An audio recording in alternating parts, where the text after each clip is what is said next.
Goeiedag. Ons kyk weer na die evangelie, die goeie nuus van Jesus Christus, dit wat gekom het vir elke mens, bykans 2000 jaar terug.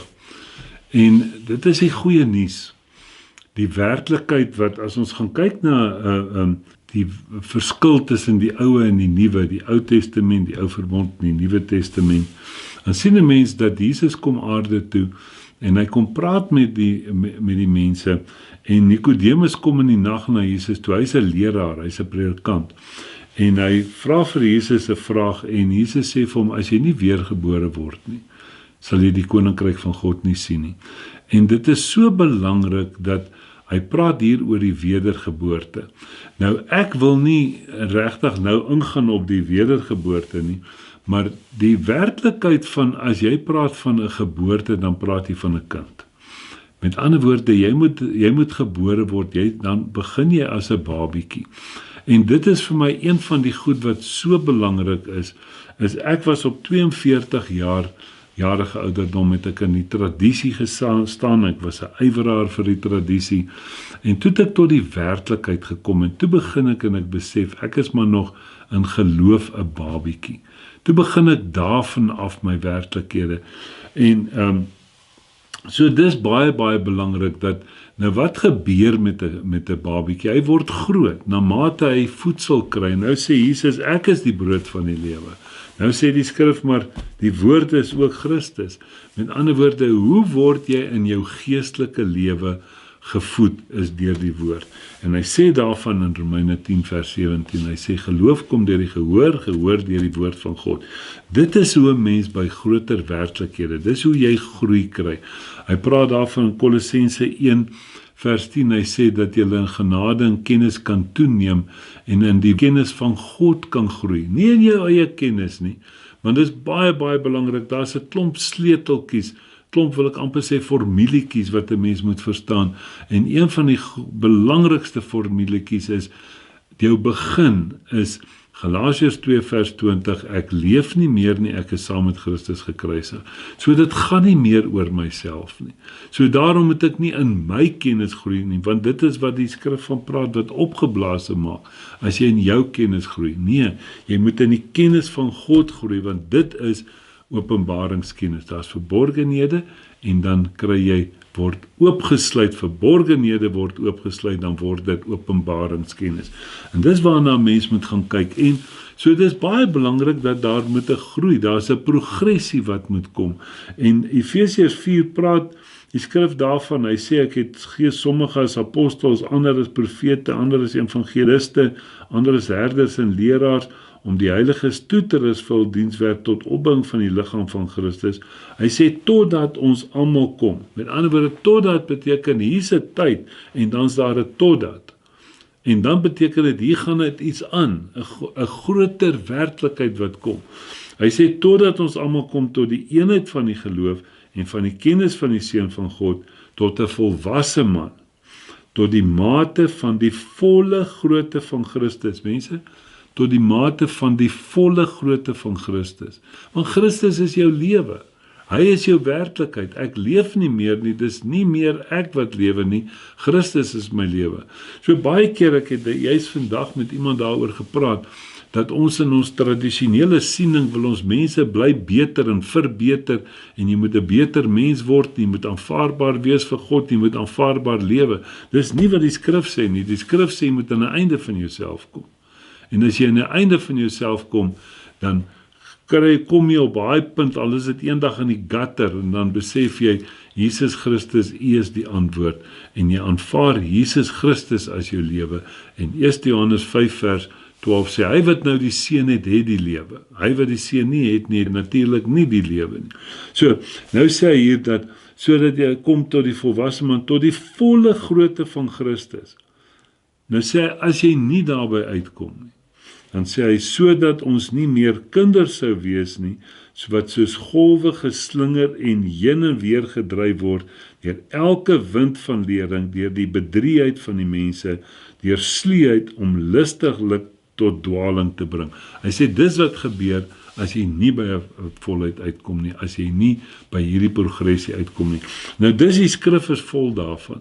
Nou sit ek baie keer en dink as ons kyk na die boodskap van geregtigheid of die vryspraak, dit wat ons verkondig, en dink ek daaraan, dink nou dat daar's dalk 3 groepe mense. Die eerste groep mens is iemand wat nog by die werklikheid, wat ons in die ou terme sê, nog by die Here moet uitkom, wat nog by redding moet uitkom. Dan sit ons daarna, wanneer die mense nou daar is, dis nou vir my amper die groot groep mense, is nou moet ons hulle in stand hou. Hy sê staan dan vas en al die goede, met ander woorde, ons moet hulle geloof in stand hou. En dan kom jy by die amper wil ek sê die kleiner groepie wat nou baie ernstig word, wat in hierdie werklikhede toeneem, wat groei in dit. Maar al daardie goed is dit kan nie, nou dink ek aan, jy kan dit nie so sien nie, want die evangelie is een werklikheid en dis die lewe van Christus, en hy begin in Romeine 1 vers 16 en 17, dan sê hy, hierdie evangelie is die krag van God tot redding. In ander woorde, hierdie evangelie is die krag van God tot redding, in die begin. Mense, want 'n mens moet verstaan, dis nie jy wat moet verbeter nie, dis jy wat aan 'n einde moet kom, en jy kry daardie lewe van Christus. En wat ontvang jy die oomblik as jy Jesus Christus aanvaar as jou lewe? Kolossense 2 vers 9 en 10 sê, die volheid van God is in Jesus Christus, en julle het die volheid. Dan het jy die volheid, maar nou moet jy net tot 'n ontdekking daarvan kom. En as jy in jouself gaan probeer groei, en in jouself tot 'n ontdekking wil kom, sal jy nooit by die werklikheid uitkom nie. Kom ons kyk, hier is die Efesiërs 4 wat daaroor praat. Kom ons gaan kyk na Efesiërs 1. Nou baie belangrik, ek sê dis, ek het so 'n paar boodskapies oor die eerste hoofstuk van elke boek in die Nuwe Testament, en nie almal nog nie, maar nou kyk ek daar, want in die begin is dit heel belangrik, dat Paulus skryf nou hier vir die ouens, dis die inleiding, die ouens moet nou net eers hoor waaroor gaan die ding. Nou kom ons gaan kyk bietjie na die boek van Efesiërs, baie belangrik, om na die eerste hoofstuk van die boeke te gaan kyk, almal dieselfde. Hy sê, julle moet hierdie boeke lees, julle moet ook die boeke van die ander gemeentes lees, en ook hierdie aan die ander gemeentes gee. Paulus, 'n apostel van Jesus Christus, deur die wil van God, aan die heiliges wat in Efese is, en die gelowiges in Christus Jesus. Genade vir julle en vrede van God, die Vader en Here Jesus Christus. So heel eerste moet ons kyk hier, van wie praat hy? Die heiliges wat in Efese is, die gelowiges in Christus Jesus. So dis daai werklikheid. Nou kom hy, en ek wil dit vir ons, hy gaan basies in amper so in 2 gedeel word. Die eerste gedeelte gaan jy sien, wat hy skryf van die volheid wat die mense het, wat dit reeds aanvaar het. Kom ons kyk, wat is daai werklikhede wat jy het, wanneer jy Jesus Christus jou lewe is? Dan praat hy van hulle, hy sê, vers 3, geseënd is die God en Vader van ons Here Jesus Christus, wat ons geseën het. Nou praat hy met die mense, hy skryf van die gemeente in Efese, hy sê, ons het dit, dis wat ons het. Nee, hy sê, wat ons geseën het met alle geestelike seëninge in die hemele in Christus Jesus. So hulle het al die seëninge. Hy sê, soos hy ons in hom uitverkies het, voor die grondlegging van die wêreld, om heilig en sonder gebrek voor hom in liefde te wees. Om heilig, kyk mooi, hy sê nie heilig te word nie, hy sê dat hy ons uitverkies het voor die grondlegging van die wêreld, en dis hoekom Paulus baie skryf, hy sê dit wat vir eeue en geslagte verborge was, maar nou geopenbaar is. Petrus praat ook daarvan in 1 Petrus 1 vers 20. Hy het ons uitverkies voor die grondlegging van die wêreld, om heilig en sonder gebrek voor hom in liefde te wees. Nie te word nie, met ander woorde, is nie iets wat jy moet doen om iets te word nie, jy wees dit, dis wat jy is, dis wat jy ontvang. Hy sê, deurdat hy ons voorbeskik het om ons as sy kinders vir homself aan te neem, deur Jesus Christus, na die welbehae van sy wil. Weet jy, hierdie was vir my een van die groot struikelblokke, is die aanneming. Hoe word ek aangeneem? Ek het daaraan ook gedink, dat my kinders moet aangeneem word, want dit is baie belangrik, dat die Here hulle aanneem. Maar nou dat ek hierdie skrif lees, nou sien ons dat hy ons voorbeskik het om ons as sy kinders vir hom aan te neem. Met ander woorde, jy is 2000 jaar terug al deur God aangeneem, eintlik voor die grondlegging van die wêreld, is jy aangeneem deur hom as jou kind. Wat kan jy doen as 'n kind? Jy kan wegloop as jy wil, jy kan wegstap hier vanaf. En dit is wat Efesiërs 4 vers 18 vir ons sê. Joh, mense, die goed is so mooi duidelik vir ons gestel as ons net die goedjies lees. Hy sê, julle is nou net geskei van die lewe van God, net geskei deur die lewe van God, deur onkunde, deurdat jy dit nie gehoor het nie. Hy sê, omdat julle harte verhard. So baie mense staan in onkunde. Baie mense het hulle eie kennis en dan verhard hulle vir hierdie openbaringe wat die Here gee. So hy sê hier, dis baie fantasties as ons dink dat hy ons aangeneem het as kinders deur Jesus Christus na die welbehae van sy wil. Dis iets wat hy gedoen het, wat hy graag wou gedoen het. Hy sê tot lof van die heerlikheid van sy genade, waarmee hy ons begenadig het in die geliefde. Met ander woorde, hy het ons begenadig. Dis nie iets wat nog moet bykom nie. Met ander woorde, jy kry nou 'n deeltjie en dan kry jy later 'n deeltjie en later weer 'n deeltjie en dit is amper soos 'n performance bonus wat jy kry. Mense, en dit is die groot verskil met die tradisionele opset, is dat wanneer jy 'n goeie mens is, dan gaan jy alles wat die skrif vir ons sê, kry die dag as jy doodgaan. Wat wil jy daarmee maak dan? Dit is belangrik dat ons besef dat God het in Christus vir ons al hierdie werklikhede gegee as 'n wegspring in hierdie lewe. Dat jy in hierdie lewe daaraan kan sit, want dit is jou toerusting, dit is jou werklikheid waarmee jy in hierdie lewe gaan stap. Anders te sê ons is oorwinnaars, maar ons is nie oorwinnaars nie. So baie belangrik, dat jou wegspring is dat jy jou begenadig het. Vers 7, in hom het ons die verlossing deur sy bloed, die vergifnis van die misdade, na die rykdom van sy genade. Ons het dit. Met ander woorde, hy sê ons het die verlossing deur sy bloed. Met ander woorde, ons is verlos. En dis ons het dit. Dis ons het dit. Dit is ons sin. Met ander woorde, die gelowiges in Efese, die heiliges, hulle het daardie verlossing. Nou as jy iets het, toets altyd hierdie goed aan jou huidige siening. As jy iets het, vra jy daarvoor of sê jy dankie daarvoor. Jy kan nie vra daarvoor nie, want jy het dit dan. So, jy sien die onwerklikhede waarmee ons gegaan het, dat ons bly vra vir goed wat ons reeds het. Hy sê jy het dit, dit is joune. Hy sê in vers 8, hy sê, wat hy oorvloediglik aan ons bewys het, in alle wysheid en verstand. Hy het dit aan ons bewys. Hy sê, deurdat hy aan ons, met ander woorde, die gelowiges, die verborgenheid van sy wil bekend gemaak het, na sy welbehae wat hy aan homself voorgeneem het. Aan die ander woorde, hy het hierdie verborgenheid oopgemaak en bekend gemaak. Nou Jesus self praat in Markus 4 daarvan. Hy sê, daar's baie dinge wat verborgen is. Wat verborgen is, mag openbaar sal word, voor die kruis. Na die kruis, dan sê hy, hierdie verborgenhede, het hy nou is nou oop, dit is nou uit. Een van die grootste verborgenhede is Kolossense 1 vers 26-27, dit wat vir eeue en geslagte verborgen was, maar nou geopenbaar is, Jesus Christus in ons. Jy sien, hy sê, hy aan ons die verborgenheid van sy wil bekend gemaak. Hy het dit vir ons bekend gemaak, om die volheid van die tye te reël met die doel om alle dinge wat in die hemele, sowel as op die aarde is, onder een hoof in Christus te verenig. Mense, dit word in Romeine gesê, Romeine 8, dit is Kolossense 1, praat daarvan vers 15 tot 18. Hy sê, al hierdie dinge het hy onder een hoof in Christus verenig. Met ander woorde, Christus is die hoof, bo al hierdie goed. En jy weet, met my hele liggaam werk alles, my toon, my been, my knie, my hand, my arms, alles is syne wat deur die hoof werk.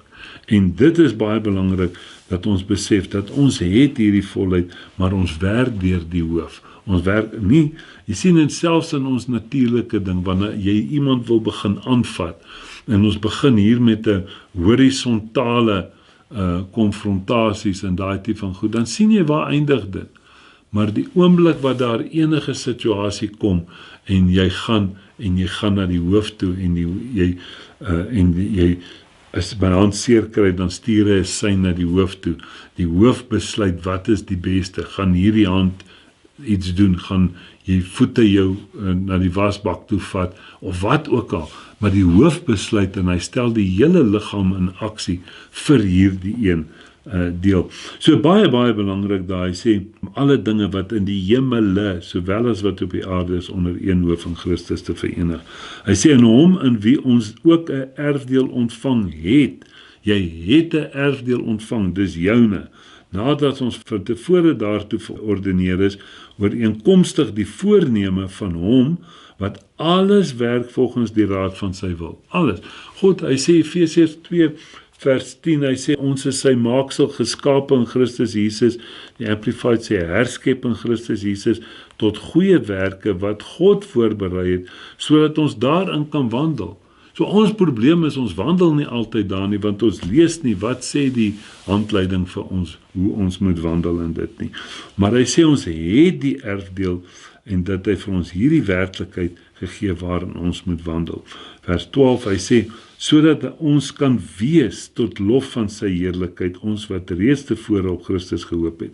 Aan woorde, hy sê, jy moet dit nie word nie, jy moet dit wees. Baie belangrik as ons gaan kyk na die klein woordjies daar, dat dit nie iets is wat in die toekoms lê nie, maar iets wat in die verlede lê. Vers 13, nou draai die hele ding. Hy het nou alles gesê wat hulle het, die gelowiges in Christus Jesus. Nou praat hy met die mense daar buite. Hy sê, wow, hy sê, kom ons kyk. Jy weet, interessant as ons gaan kyk na die skaduwee van die Ou Testament, met die uittog uit Egipte en deur die Rooi See, en toe hulle by die Jordaan kom, wat hulle in die beloofde land moet ingaan, toe die twee stamme, ek dink Ruben en Gad, kom toe by Moses, hulle sê, maar ons wil nie daar ingaan nie. Hy sê, Moses sê, jy weet wat het God laas gedoen toe die ouens nie wou ingaan nie. Hy sê, nee, maar okay, ons sal die oorlog gaan beklei. Ons sal gaan die oorlog beklei, ons sal die mense help en dan keer ons terug. En daar is so baie mense wat bereid is om hierdie oorlog te beklei vir die Here en in sy werklikheid te staan. Hy sê, selfs met die gelykenis van die maagde, hy sê, julle sal sê, Here, Here, in u naam het ons dit en dit en dit. Hy sê, gaan weg, ek ken jou nie. So hartseer as 'n mens besef, dat dit help nie, jy wil die battles fight nie. Jy moet dit jou eie maak. Jy moet dit altyd jou eie maak, en dan sê hy, dan moet jy, Kolossense 1 vers 28, alle mense in alle wysheid onderrig, en dan moet jy elke mens volmaak in Christus voorstel. Om sê, weet jy wat, hierdie werklikheid het jy ook. En jy sien elke mens in die prys wat Jesus vir hulle betaal het. So nou kom hy en sê, en wie julle ook, nadat julle die woord van die waarheid, die evangelie van julle redding. Jy sien, hier praat hy van jou keuse wat jy het. Nee, so jy begin hierdie werklikhede deur 'n keuse. Gaan jy oor die Jordaan of gaan jy kan die Jordaan bly? Gaan jy die ewige lewe hê, gaan jy hom nie? Dis jou keuse. God gaan nie mense hel toe stuur nie, jy besluit. Hy sê, en wie julle ook, nadat julle die woord van die waarheid, die evangelie van julle redding gehoor het, en in wie jy, nadat julle dit geglo het, verseël is met die Heilige Gees van belofte. Jy sien, so jy hoor dit, en nou begin jy dit hoor, en nou glo jy dit, jy word oortuig daarvan, geloof is 'n oortuiging. En die oomblik as jy oortuig is, dat dit is die werklikheid, nie die voorkruisboodskap nie, die nakruisboodskap, word jy verseël met die belofte van die Heilige Gees. Hy sê, die belofte wat die onderpand is van ons erfdeel, om sy eiendom te verlos tot lof van sy heerlikheid. Hy praat ook daar van die onderpand, hy praat ook daar van die waarborg wat jy het. Hy sê, daarom, sê Paulus nou, vandat ek gehoor het van julle geloof in Here Jesus Christus wat onder julle is, en die liefde tot al die heiliges, hou ek nie, onthou wat het hy gesê, selfs oor vergifnis, as jy vergifnis het, vra jy daarvoor of sê jy dankie. Nou kom Paulus, kyk wat sê hy, hou ek nie op om vir julle te dank as ek aan julle in my gebede dink nie. Met ander woorde, dankie Here vir hierdie werklikheid. Nee, en dit word jou hele lewe word 'n dankgebed in plaas van 'n smeekgebed. Hoekom? Luister, 'n dankgebed in plaas van 'n smeekgebed. Hy sê dat die God van Here Jesus Christus, die Vader van die heerlikheid, aan julle die gees van wysheid en openbaring van kennis van hom mag gee. Hy sê, Vader, ek bid nie dat hulle iets bykry nie. Ek sê, hy bid net, hy sê, maak hulle oë oop, geef hulle daai werklikheid, dat hulle kan ontdek wat hulle reeds gekry het. Die volheid van God is in Jesus Christus, en julle het daai volheid, Kolossense 2 vers 9 en 10. Die gees van wysheid en openbaring van kennis van hom mag gee. Sien? Dit was 'n verborgenheid, nou is dit 'n openbaring, nee. Goed, dan gaan hy daarin en sê hy, verligte oë van die verstand. Here, maak hulle oë oop, dat hulle kan sien. Ek dink is Matteus 6 vers 21 sê, die oog is die lamp van die liggaam. Hy sê, as jou oog duister is, hoe duister moet jou liggaam nie wees nie. Maar as jou oog verlig is, sal die hele liggaam verlig wees. Hy sê, Vader, maak hulle oë oop, dat hulle kan sien wat hulle reeds gekry het. Kyk mooi. Verligte oë van julle verstand, sodat julle kan weet wat die hoop van sy roeping en wat die rykdom en heerlikheid van sy erfdeel onder die heiliges is. Daar sê hy dat jy het daai erfdeel. Vader, maak hulle oë oop dat hulle kan sien. Hierdie is nie iets wat ek my nou moet straf en alles moet opgee om 'n Christen te wees nie. Hierdie is 'n inbesitneming van my erfdeel, dit wat Vader aan my beloof het. Hy sê, van die erfdeel onder die heiliges is. Hy sê, en wat die uitnemende grootheid van sy krag is vir ons wat glo. Jy sien, die oomblik wat jy glo, dan opereer jy nie meer in jou krag nie, maar in sy krag. Hy sê, na die werking van die krag van sy sterkte. Nou, het ek vir ons gesê daar dat, onthou ek het dit in Efesiërs 4 vir ons ook gelees. Nou kom hy weer met daai krag, daai werklikheid. Hy sê, daai krag wat jy nou het, nee, Paulus sê, Vader, maak hulle oë oop dat hulle dit kan sien. Hy sê, daai krag, vers 20, wat hy gewerk het in Christus, toe hy hom uit die dode opgewek het, en hom laat sit het aan sy regterhand in die hemele. Hy selfe krag, Romeine 8 vers 11 praat ook daarvan. Die selfe krag wat Jesus Christus uit die dood opgewek het, is nou in jou. Mense, sien nie hoekom dit so belangrik is, dat ons in hierdie werklikheid gaan inkyk, en progressief daardie goed alles ons eie maak. Elke dinkie, Here, ek sien nou wat U bedoel. Hierdie groot werklikheid, dis ek hoef nie te vra vir krag nie, ek hoef nie te vra vir genade nie, ek hoef nie te vra vir vergifnis nie, ek hoef nie te vra neem my aan nie. Dankie Vader dat ek kan sien dat U het dit reeds vir my gedoen. Paulus sê, Vader, maak net hulle oë oop. Hy sê, daai krag wat uitgewerk het, en hom laat sit het aan die regterhand in die hemele, bo alle owerheid en mag en krag en heerskappy, en elke naam wat genoem word, nie alleen in hierdie wêreld, maar ook in die toekomstige. Met ander woorde, daar sal nooit 'n groter werklikheid wees as Jesus nie. Hy sê, en julle het hom kompleet. Mense, so fantasties hierdie. Hy sê, daar's niks wat groter is of groter kan wees nie. En hy het verlede tyd alle dinge onder sy voete onderwerp en hom as hoof bo alle dinge aan die gemeente gegee. Wat sy liggaam is, die gemeente, wat sy liggaam is, die volheid van hom, wat alles in almal vervul. Wat hoeveel? Alles in almal vervul. Paulus sê, Vader, ek dank U daarvoor, maar ek bid dat U net hulle oë sal oopmaak, dat hulle hierdie werklikhede sal sien. Dit is die evangelie, die goeie nuus van Jesus Christus. Ons kom in niks kort nie. Amen.